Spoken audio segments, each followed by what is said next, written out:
우리 이 시간에 함께 은혜 나누실 하나님의 말씀 보겠습니다.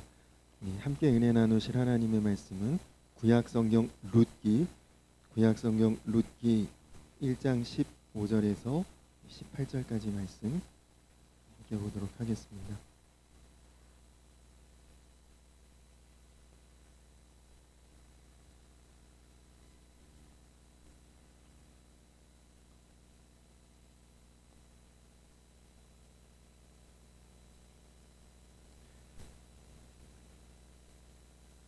구약 성경의 룻기 1장 15절로 18절까지 말씀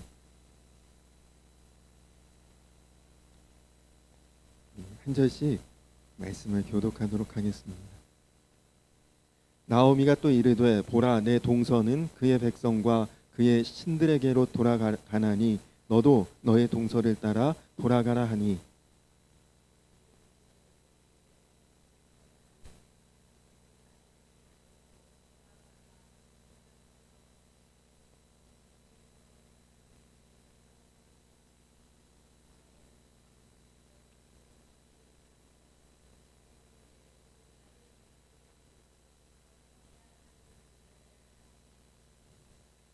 어머니께서 죽으시는 곳에서 나도 죽어 거기 묻힐 것이라.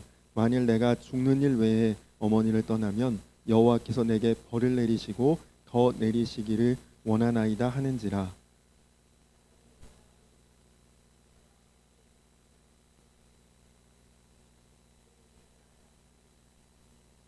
아멘. 할렐루야.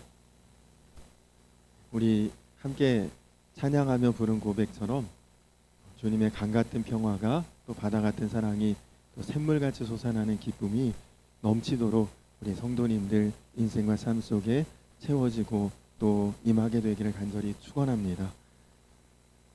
이 룻기는 구약의 사사 시대에 일어난 한 가정의 사건인데, 가정의 사건이지만 곧 신앙 공동체를 상징하는 것이고, 더 나아가 이스라엘 민족 그리고 또 모든 그리스도인 하나님의 자녀들을 향한 하나님의 마음을 상징하는 그런 사건이 바로 이 룻기에 나오는 사건입니다.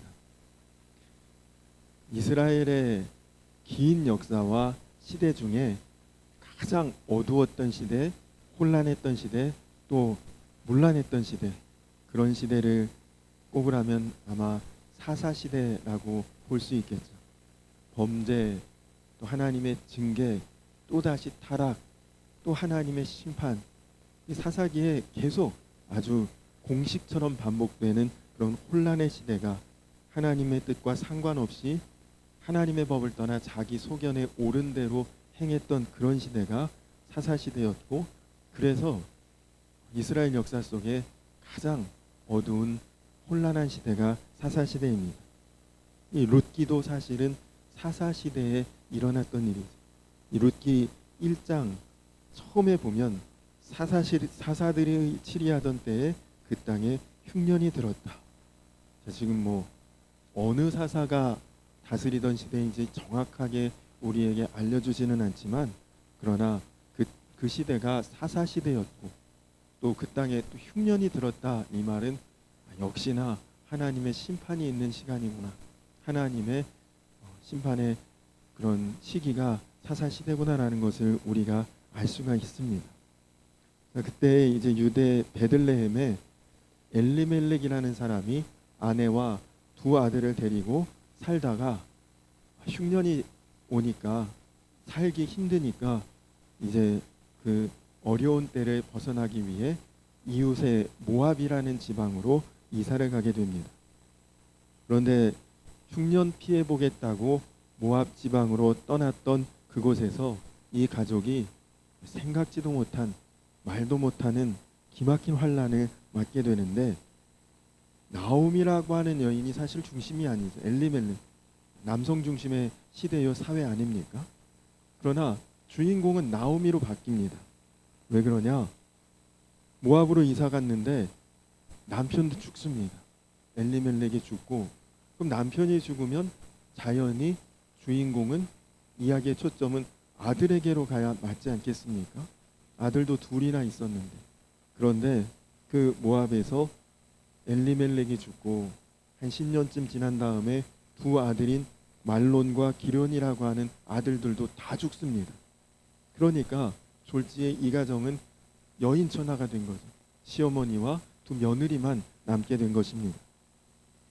흉년을 피하려고 갔었는데 흉년 피하려고 갔다가 더 기막힌 엄청난 사건을 맞게 된 것이죠. 도대체 이런 엄청난 비극과 또 말 못할 이런 기막힌 사연, 도대체 이 가정에 이런 일이 왜 벌어졌느냐? 무엇이 나오미와 그 가족에게 이렇게 엄청난 하나님의 심판 앞에 서게 만들었느냐?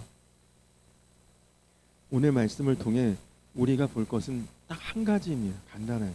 그것은 어떤 일이 있어도 우리는 하나님의 품을 떠나서는 안 되고 하나님의 곁을 나가서도 안 되고 하나님의 울타리를 벗어나면 안 된다는 것입니다.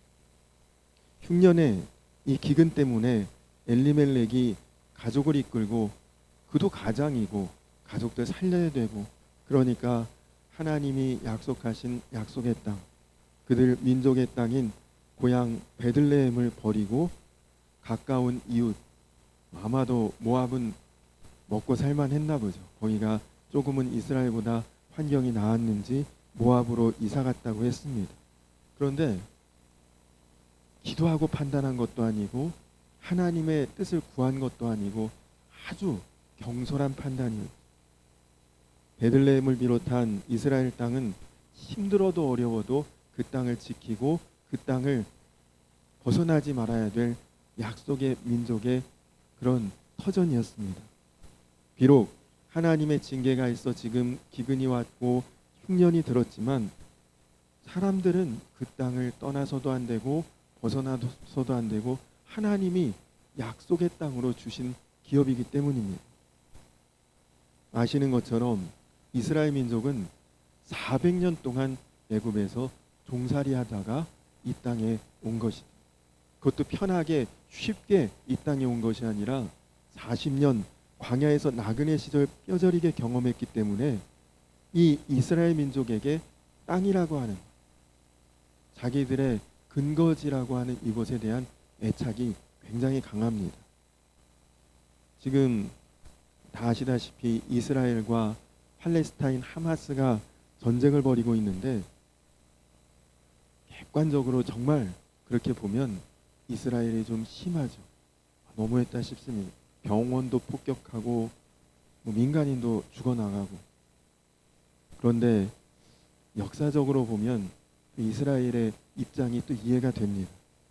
그 사람들은 땅에 있어서만큼은 아주 엄청날 정도로 애착과 집착이 강한 민족이거든요.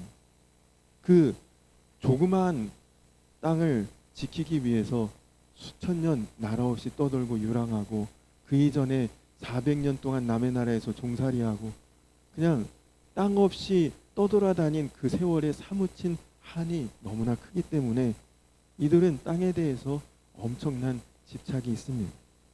그래서 웬만한 일 가지고는 그 땅을 절대 떠나지 않을 사람들이 이 유대인들이. 그럼에도 불구하고 엘리멜렉 조국을 등지고 민족을 벗어나서 살아보겠다고 이방 땅 모압으로 떠났습니다. 그런데 이 모압이라고 하는 지역이 저주받은 지역이라는 것이다. 여러분, 모압이 어떤 나라냐? 창세기 19장에 보면 롯이, 아브라함의 조카인 롯이 소돔과 고모라로 이사를 갔다가 불과 유황의 심판을 받고 그가 가족들과 피난 나오는데 아시는 것처럼 부인이 소금 기둥이 되고 두 딸과 롯만 살아남았죠. 근데 그 두 딸이 아버지와 관계에서 생겨난 자손이 큰 딸에게서 나온 자손이 모압, 둘째 딸에게서 나온 자손이 암몬입니다. 그래서 이 모압 민족은 시작부터 은혜가 아닌 저주로 시작된 민족인데 이후로도 그 죄악에서 그들이 벗어나고 돌이키고 회개하고 하나님 품으로 오지 않았습니다.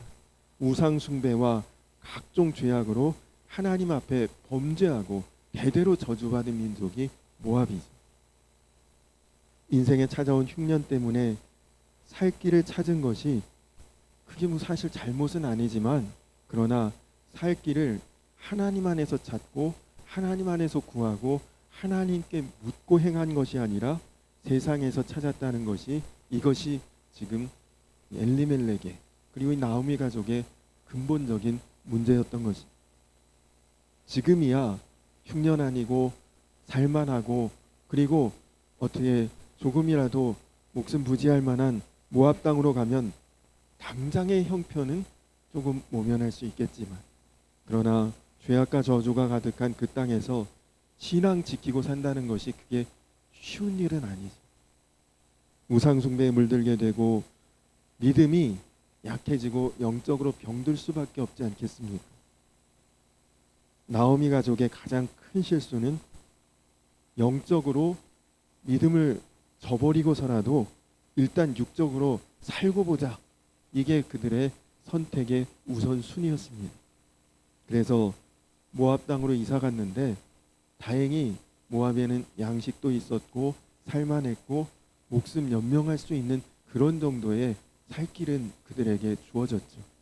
그러나 이방 땅 우상의 그 민족들 틈에서 영적으로는 서서히 메말라가고 병들어가고 있었습니다. 모압 땅에서 이 가족이 신앙으로 살지 못했다는 가장 큰 증거가 무엇입니까? 아들들의 결혼을 보면 알 수 있습니다. 하나님의 택한 백성, 약속의 백성, 이스라엘 민족은 주변의 다른 나라 이방 민족과 혼인하지 않도록 하나님이 그렇게 명하셨는데, 그런데 나오미의 두 아들 말론과 기료는 모압 여인들하고 결혼해. 벌써 이것부터가 하나님의 약속에서 벗어났죠. 오늘 이 1장의 4절쯤에 보시면 모압 여자 중에서 아내를 취하였다, 나오지 않습니까? 이방 땅으로 피난해서 신앙으로 살지 못하고 그 땅의 문화와 관습과 그 행태를 그대로 다 받아들이고 거기에 그냥 마음이 눈 녹듯이 녹아버리고, 그러니까 나오미 가족이 영적으로 견고하게 버티지 못하고 무너진 것입니다. 그렇게 살아보자고 모압 땅에 왔는데 여기서 남편 엘리멜렉이 죽습니다. 그리고 아들들도 다 죽습니다. 참 기구한 운명이. 결국 살고자 베들레헴을 떠나 모압 땅에 왔는데 돌아보니 더 살아가기 어려워지고 더 나아진 것 하나도 없고, 정말 나오미 스스로가 고백하는 것처럼 빈손으로 돌아오게 될 수밖에 없는 지금 그런 처지와 상황이 된 것입니다. 한마디로 저주받은 모습이죠. 여러분, 우리가 신앙을 저버리고 주님의 품을 떠나고 은혜의 자리를 떠나면 우리는 이렇게 될 수밖에 없는 것임을 이 나오미 가족이, 이 룻기가 우리에게 보여주고 있습니다. 여러분, 우리에게 흉년이 오고 환난이 오고 어려움이 와도 믿음 지키고 기도의 자리를 지키는 것이, 그것이 믿음의 사람들이 살 길인 것입니다. 아브라함이 가나안 땅, 약속의 땅이죠. 하나님이 내가 내게 지시한 땅으로 가라고 했을 때 그 지시한 곳이 가나안 땅 아닙니까? 근데 그 땅에도 기근과 흉년이 왔습니다. 근데 아브라함이 그 땅을 지키고 벗어나지 않았더라면 좋았을 텐데 아브라함도 살아보자고 애굽으로 피난 가지 않습니까? 애굽에서 무슨 일 겪습니까? 거기서 아내 사라를 바로에게 빼앗길 뻔한 그런 아주 하나님의 은혜가 있었기에 그가 가정을 지킬 수 있었지, 그렇지 않았으면 큰일 날 뻔하지 않았습니까? 그랬더니 이삭, 아들 이삭도 똑같아요. 그도 가나안 땅 약속의 땅을 지켰더라면 좋을 텐데 역시 흉년이 오니까 아버지 애굽으로 갔다 큰일 날 뻔했지, 나는 그랄로 가자. 그랄은 하나님이 허락한 땅입니까? 거기도 역시나 하나님이 약속하신 가나안의 지경이 아니었죠. 그랄 땅에 갔다가 이삭도 역시 아내 리브가를 빼앗길 뻔한 그런 위기를 맞지 않습니까? 누가복음에 탕자의 비유가 나옵니다. 탕자 역시 한번 마음껏 살아보리라 아버지의 품을 떠났습니다. 아버지의 나눠주신 그 재산 가지고 만리타양 고국을 벗어나 외국으로 나갔습니다. 그러나 그곳에서 모든 재산 탕진하고 누구보다도 비참하고 초라한 돼지 우리에서 돼지들과 같이 쥐업 열매를 먹을 수밖에 없는 참 그런 구정물 속에서 그렇게 쥐업 열매 건져 먹다가 아버지의 품이 생각나고 내가 어리석었구나 가슴 치며 피눈물 흘리는 그런 장면이 있지 않습니까? 아마 이 자리에 꽃길만 걸어오신 분은 한 분도 없으시겠죠. 정도의 차이는 있어도 누구나 살면서 어렵지 않은 인생을 산 사람이 있겠습니까?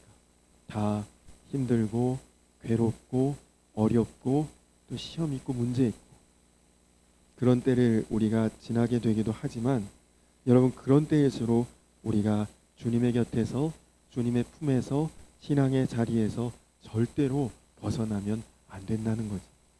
어떻게 해서든지 우리의 믿음을 굳건히 지키고 하나님 끝까지 오히려 더 하나님을 향해 파고들고 붙들고 매달리는 것이 그것이 참된 성도의 모습입니다.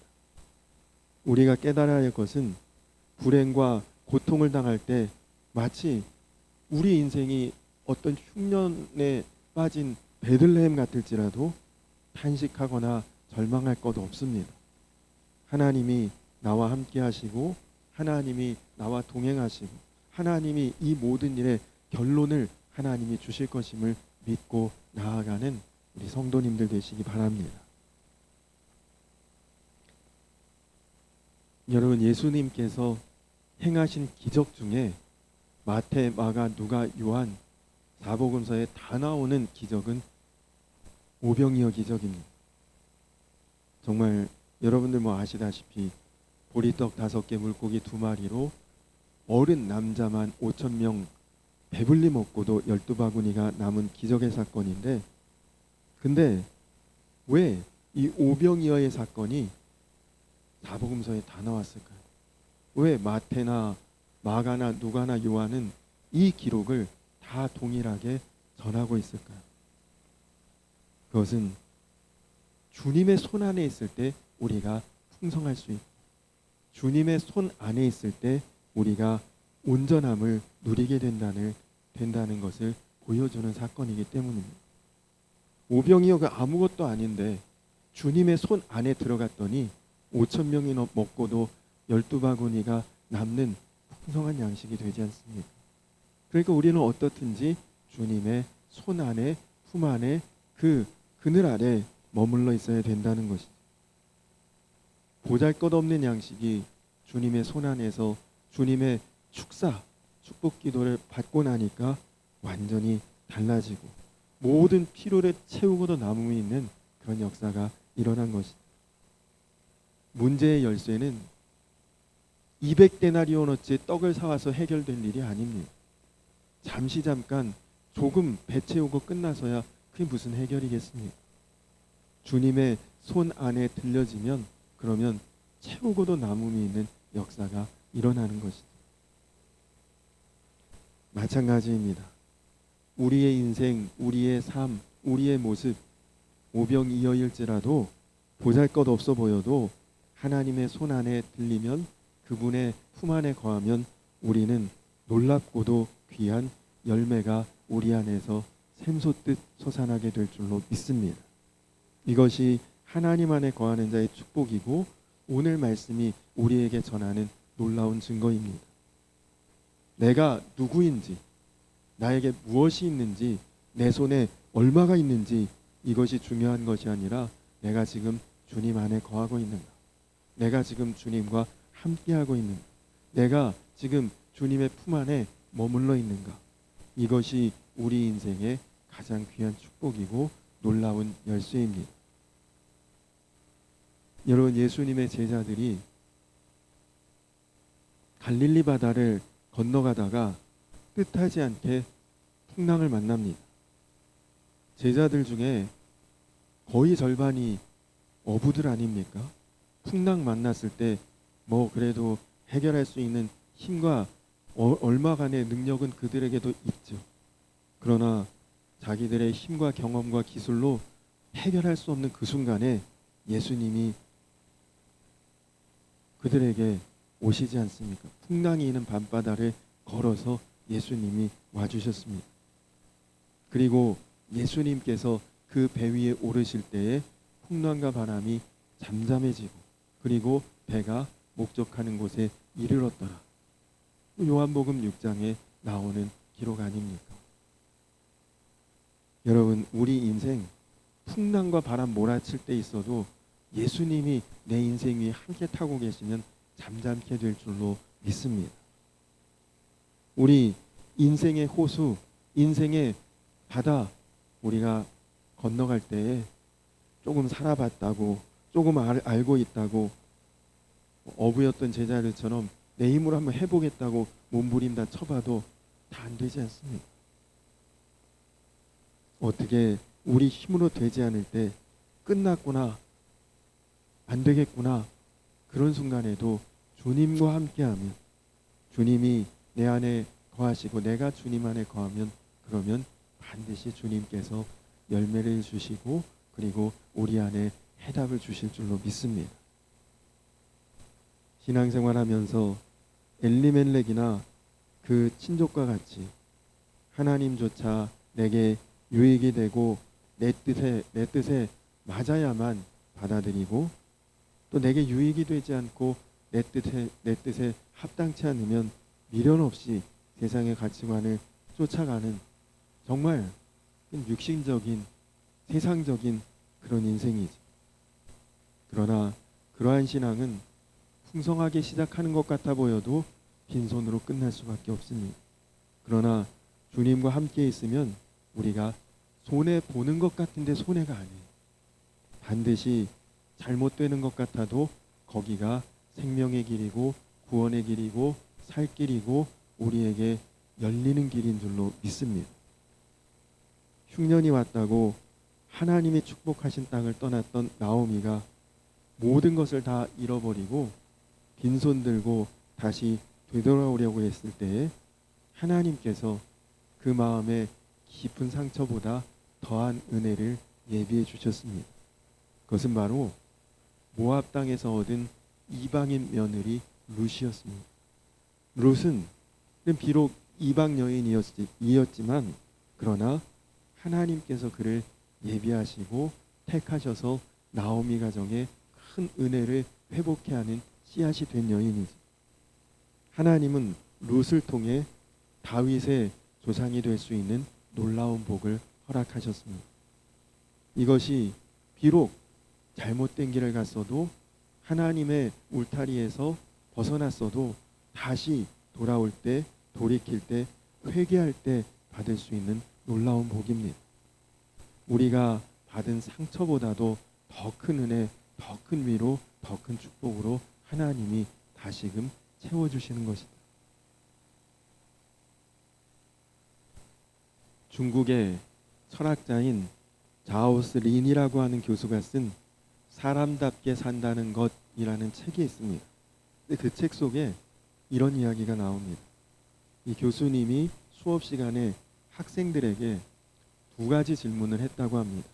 첫 번째 질문은 누가 봐도 감탄할 만큼 아름다운 여인이 있었는데 그녀가 교통사고를 당해 얼굴에 심한 흉터가 생기고 정상적인 삶이 어려울 정도로 흉한 얼굴이 되고 말았다면 남자는 그녀를 예전처럼 사랑할 수 있을까? 라는 질문이었고 그 질문에는 세 가지 보기에 답이 있었답니다. 1번은 당연히 예전처럼 사랑할 것이다. 2번은 사랑하는 마음이 변할 것이다. 3번은 예전처럼 사랑할 가능성이 있다. 이 세 가지 답 중에 고르는 거예요. 어떤 마음이 될까? 예, 이 질문에 그 수업을 들은 학생들 중에 1번, 교통사고를 당해 옛날 같은 얼굴이 아니라 완전 흉측한 얼굴로 변한 그 여인을 예전과 같이 똑같이 사랑한다. 거기에 수업을 들은 학생들 중에 10%가 1번일 것이다. 또 2번, 사랑하는 마음이 변할 것이다. 거기에는 50%, 그러니까 절반 정도 학생들이 아유, 그렇게 되면 옛날처럼 사랑은 못하고 마음 변할 것이다. 그리고 3번, 다시 옛날처럼 사랑할 가능성은 있다. 여기 40%.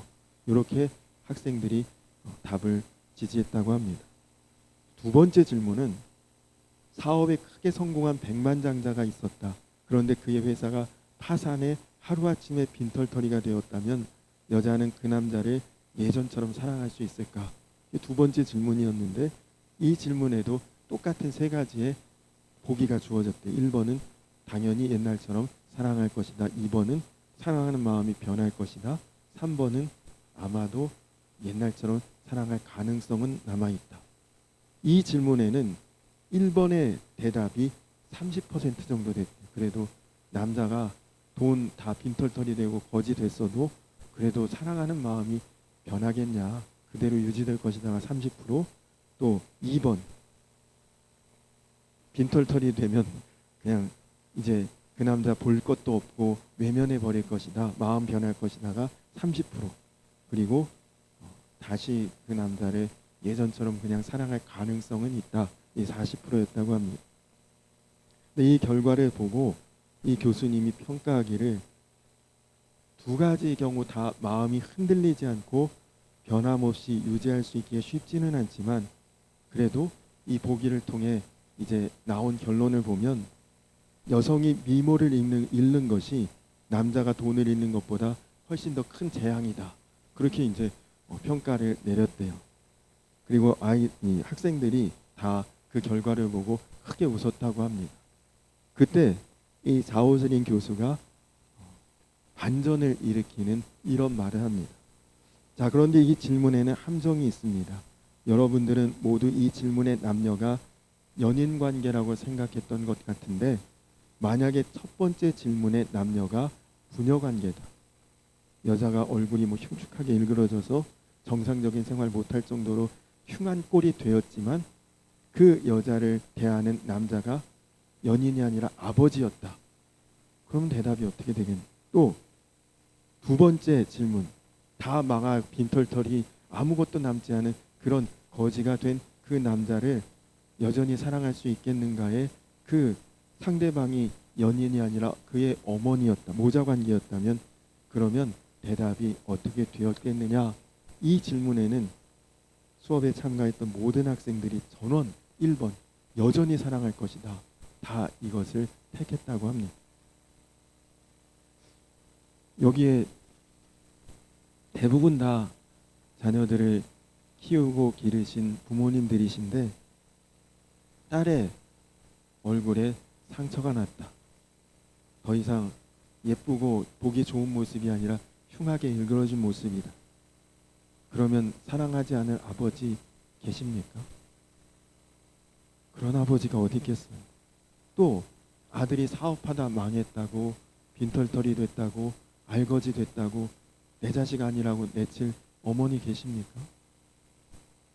그런 어머니 없죠.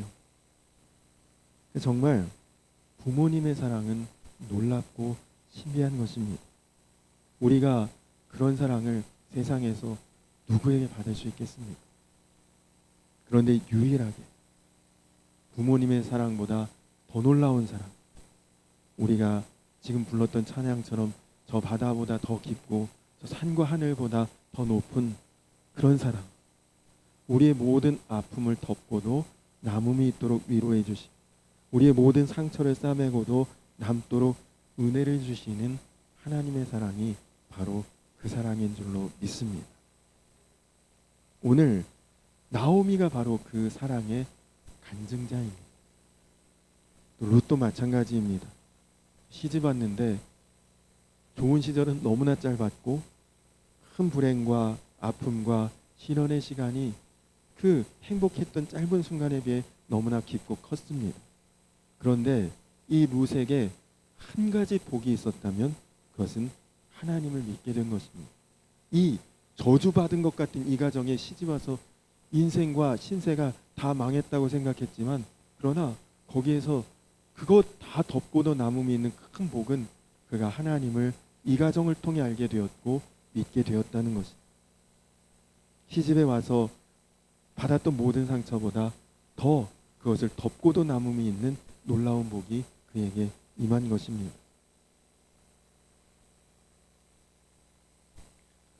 여러분, 찬양 중에 이런 찬양이 있습니다. 주와 함께라면, 이런 찬양이 있는데요.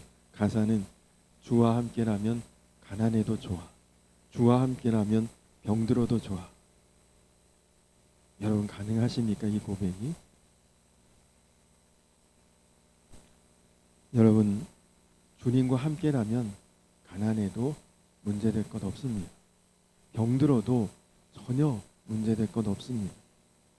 하나님께서는 전화위복의 하나님, 다 막혀도 한순간에 다 열어주시고도 더한 것들로 여시는 하나님이시고, 아무리 어렵고 꼬인 것 같아도 한순간에 다 형통하게 시온의 대로처럼 열어주실 하나님이신 줄로 믿습니다. 오늘 말씀이 바로 그것을 우리에게 보게 하시고 깨닫게 하십니다. 룻은 시어머니 나오미 곁에 꼭 붙어 있었습니다. 오늘 우리가 읽은 말씀에 보니까 죽음 이외에는 내가 어머니 곁을 떠나지 아니하리라. 바로 이것이 하나님을 향한 우리의 모습, 우리의 결단, 우리의 마음이 되어야 할 줄로 믿습니다. 양은 죽으나 사나 목자 곁에 붙어 있어야 양은 그것이 살 길입니다. 룻이 시어미 나오미에게 꼭 붙어 있을 때에 결국 그가 다윗의 할머니가 되는, 증조 할머니가 되는 그런 놀라운 복이 그에게 임하게 됐습니다. 그래서 성도라는 이름은 하나님께 꼭 붙어 사는 사람, 그게 바로 성도입니다. 그리고 하나님 곁에 붙어 있을 때 하나님이 우리에게 살 길 열어주시고, 그리고 나아갈 길 예비해 주시고, 그래서 주님과 더불어 주님과 함께 주님 곁에서 삶의 모든 것이 회복되고 세워지고 승리하고 그리고 형통케 되는 저와 우리 성도님들 모두가 되시기를 주님의 이름으로 간절히 축원합니다. 우리 이 시간에 같이 찬양하고 기도할 텐데요. 우리 한번 주와 함께라면, 이 찬양 잘 아실지 모르겠는데 한번 같이 찬양해 볼까요? 너무 은혜로운 찬양인데 그냥 찬양이구나 생각지 마시고 여러분 한번 마음으로 진짜 이렇게 되기를 원합니다 결단하고 한번 찬양하시면 좋겠습니다.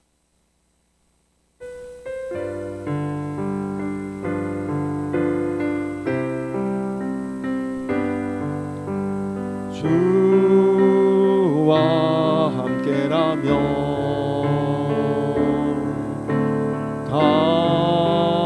가난해도 좋아, 참된 부요함이 내 맘에 가득하니까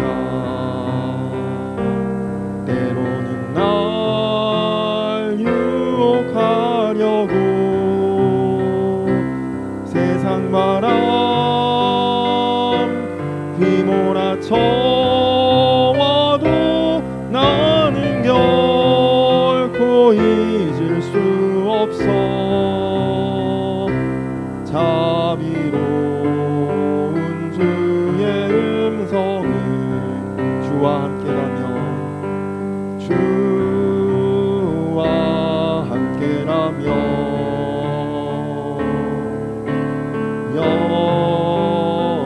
연약해도 좋아, 참된 강건함이 내 맘에 가득하니까 때로는 날 넘어뜨리려 거친 파도 휘몰아쳐와도 나는 결코 놓을 수 없어. 나사로운 주의 아시는 주, 내 마음 아시는 주, 항상 함께 계셔.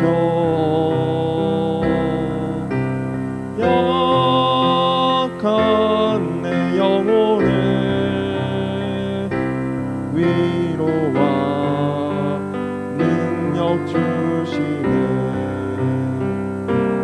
가난해도 병이 들어도 시련의 밤 어둡고 깊어도 나는 결코 떠날 수 없어. 아름다운 주의 나라를, 주의 나라를, 주의 나라를.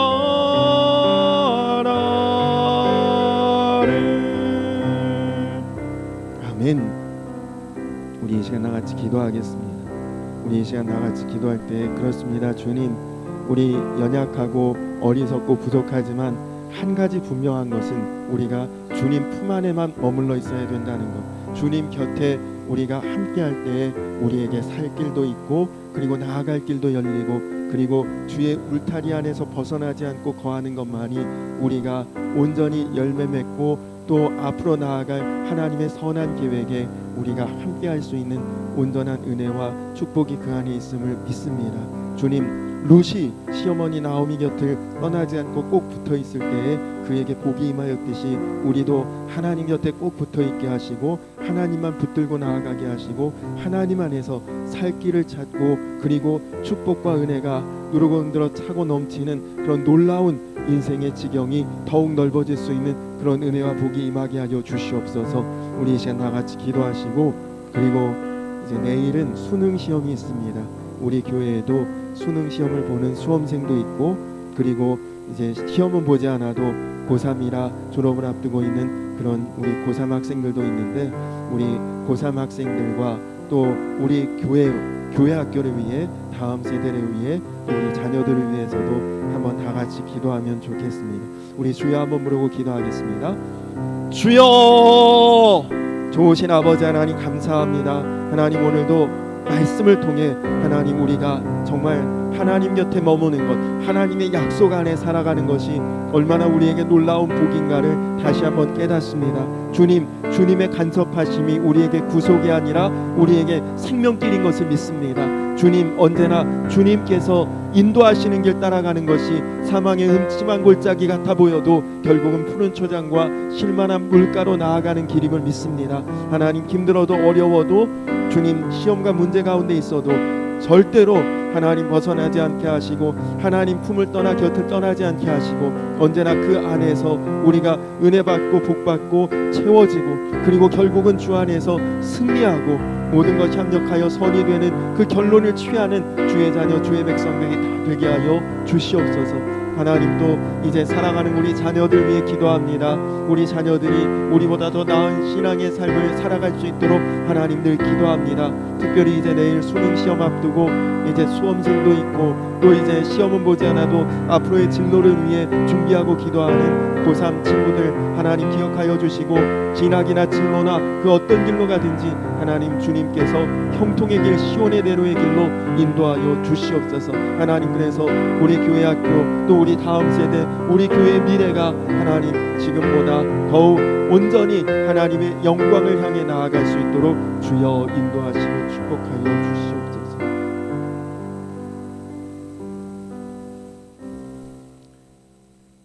어머니께서 죽으시는 곳에서 나도 죽어 거기 묻힐 것이라. 만일 내가 죽는 일 외에 어머니를 떠나면 여호와께서 내게 벌을 내리시고 더 내리시기를 원하나이다 하는지라.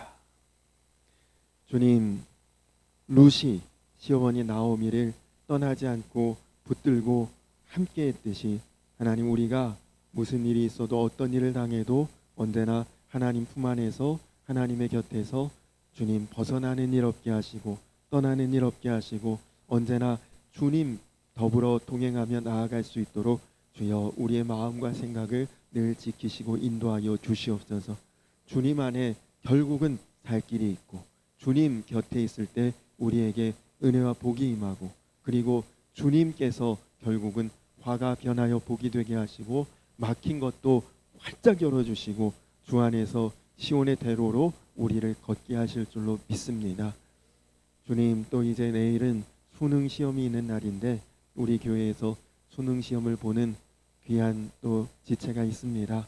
주여 건강 지켜주시고 또 준비한 실력 실수 없이 다 발휘할 수 있도록 우리 예은이에게 함께하여 주시옵소서. 또 이제 시험은 보지 않아도 앞으로 또 나아갈 진로를 위해 기도하는 용철, 도현, 사랑하는 귀한 주의 자녀들 위해 함께하셔서 하나님 진학이든 진로든 그 길이 하나님이 함께하시는 형통의 길 시온의 대로가 될 수 있도록 주여 인도하여 주시옵소서. 더불어 우리 교회의 다음 세대 교회학교 자녀들을 위해 기도합니다. 하나님, 성경에 나와 있듯이 앞으로 지금보다도 더 영적으로 험한 시기가 올 텐데 그때를 잘 이겨낼 수 있는 우리보다 더 나은 믿음의 용사들로 다 세울 수 있도록 다 일어설 수 있도록 하나님 지키시고 보호하여 주시옵소서. 감사드리며 예수님의 이름 받들어 간절히 기도드렸습니다. 아멘. 하늘에 계신 우리 아버지여, 이름이 거룩히 여김을 받으시오며 나라의 임하옵시며 뜻이 하늘에서 이룬 것 같이 땅에서도 이루어지이다. 오늘날 우리에게 일용할 양식을 주옵시고 우리가 우리에게 죄 지은 자를 사하여 준 것 같이 우리 죄를 사하여 주옵시고 우리를 시험에 들게 하지 마옵시고 다만 악에서 구하옵소서. 내 나라와 권세와 영광이 아버지께 영원히 있사옵나이다. 아멘.